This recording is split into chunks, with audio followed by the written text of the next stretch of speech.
Tēnā koutou e hoa mā, bonoiti bai mihotu.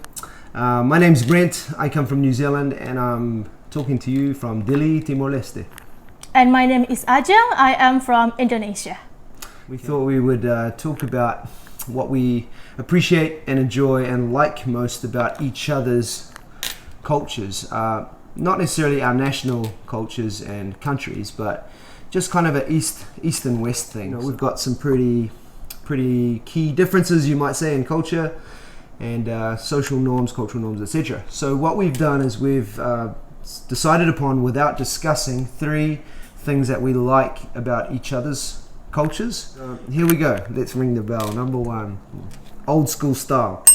The respect for and adherence to traditions, culture and heritage in Asian cultures is pretty strong.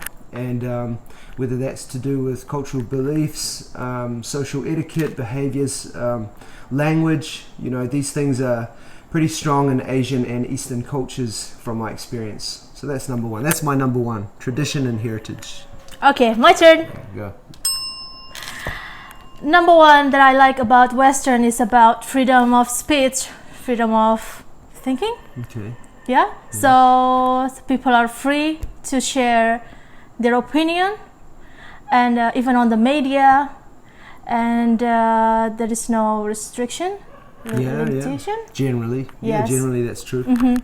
So they can share whatever they think, they can express themselves freely, and I like that. But in Asian, we know that we can't express as freely. Yeah, right. Express and share our opinion freely on the media, on social media. That's for sure. What about in real life? Are you implying that Asian people are less free to just express themselves, even with friends and family or community? Yeah, even with community, even with friends. Sometimes we're not confident, we don't feel comfortable to share freely what we are feeling or what our opinion is. Okay, interesting. Okay, now all right, number 2. Okay. My second thing that I really appreciate and like about Asian cultures and Eastern cultures generally is collective culture. I'd call it collective culture. They like to, you and your people and people from your continent like to do what's good for the group. So people have more of a perspective of what's good for the family, community, society. Of course, these things, guys, I mean, we're not suggesting that everything is black and white, good or bad. Some of these things can, of course, be some things that we don't like about it. So, but in general, I like the idea that they think more collectively, and there's more unity, you might say, for better or worse. We don't always like that, but there's a lot more unity, and that's something in the West we've been over many years been pushed towards more individualism. Okay. So like you said, we have freedom of speech and freedom of opinion and individuality, which is an awesome freedom to have. I'm not suggesting it's bad, but it has consequences. And sure. Asian cultures are generally more together, you might say. Yeah, so that's my number 2. Can I ring your number 2? Okay. Yes. Number 2 that I like about Western is the system. Everything about Western is more modern. The technology, the system in a bureaucracy, in a system in government, that is so neat, tidy, and very organized. But what I see in Indonesia and some other countries, Asian countries, that they are still manual. They're still doing manually and with paper. But with a lot of papers, with the documents, with a signature, but not online.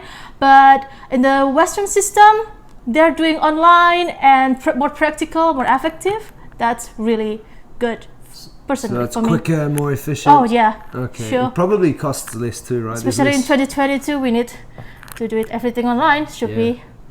Ironically, I laugh about that one because ironically, a lot of the high-tech design and development and technologies originates from Asia.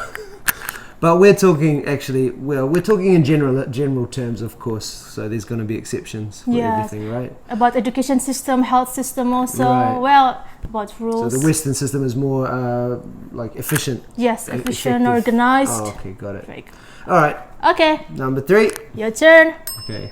I saved this one for last. By the way, these are in no order of importance. It's not like countdown or anything. It's just 3 things that we appreciate. So, my final one is that Asian cultures in general, from my experience, the people are God-fearing, God-loving, believers in God. Now, that will not, everyone will agree with that. That will not resonate with everybody equally, and I appreciate and accept that.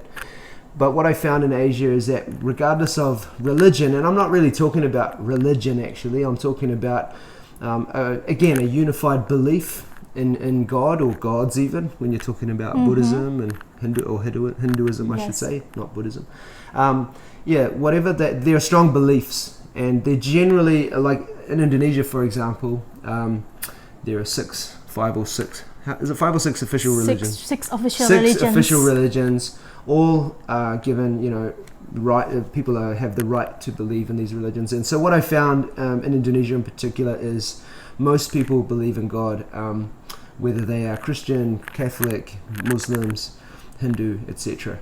And again, I stress that I realize not everybody has that belief, and that's fine. But what I also like about it is that gives another social coherence to the society. So everyone has that in common. Even if their actual religion is different, there is something in common that we believe.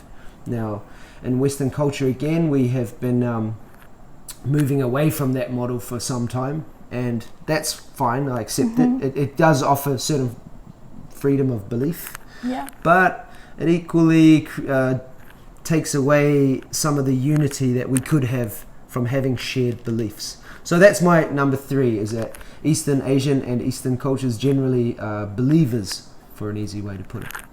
Okay. Yeah. Your number 3. Cool. Yeah. The last thing. The last thing that I like about Western is about status. Like in our previous video that we shared about the status difference between Western and Eastern. In Western, it's about equality. Yeah. So. Are you suggesting that Western people have less importance about status, and Asian culture has more status importance? Yes, that's true. All right. So you appreciate that Western people, well, because we did have another video about this, but just to briefly sum it up.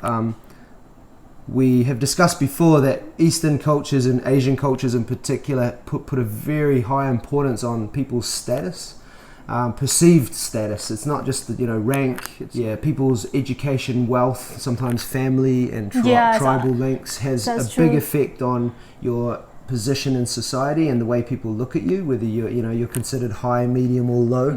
They respect each other and they have no fear for someone else with a different status, different position. They have no fear. I can almost feel my fellow Westerners recoiling against that. Like, we have we have wealth, we have people who are highly educated, wealthy, and those who are not. So we have different layers of society. We have it, but I think you're right to suggest that Western culture has less emphasis on it. Like there's more emphasis on equality, at least equality of treatment, behavior, and rights.